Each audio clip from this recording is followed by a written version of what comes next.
अभी हाल में ही pentagon report आई है जो यूएसए से संबंधित है। इसमें बताया गया है कि चाइना के 4 कोर एरिया हैं जो 2049 तक रिगेन कर सकता है। Number 1 Taiwan, number 2 South China Sea, number 3 Senkaku island, number 4 Arunachal Pradesh. और कहा गया है कि चाइना 21 जगहों पर मिलिट्री बेस इस्टेब्लिश करना चाहता है, जिसमें बांग्लादेश, पाकिस्तान, श्रीलंका, जो इंडिया के इंटरेस्ट के लिए नुकसानदायक है। हालांकि चाइना ने इस रिपोर्ट की निंदा की है। पहला, ताइवान इशू क्या है? चाइना इसे अपना अभिन्न अंग मानता है, बट सम कंट्री इसे एक इंडिपेंडेंट कंट्री के रूप में देखते हैं। ताइवान दुनिया का 60% सेमीकंडक्टर और 90% चिप उत्पादन करता है। दूसरा इशू साउथ चाइना सी है।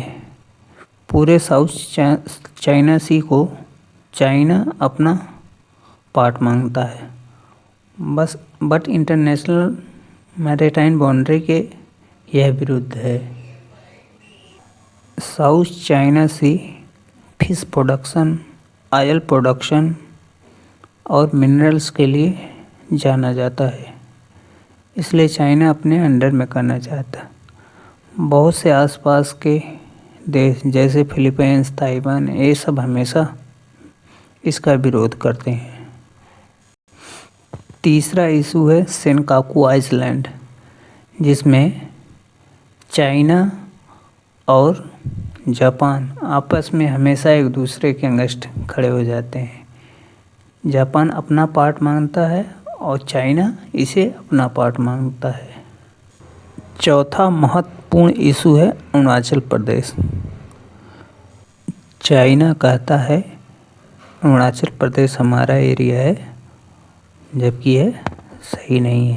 यह एक इंडिया का पार्ट है, यह इंडिया के इंटरेस्ट में है, इसलिए इंडिया के लिए बहुत महत्वपूर्ण हो जाता है। इंडिया और चाइना के बीच बॉर्डर इशू हमेशा देखने को मिलते हैं। पहला, अक्साई चीन।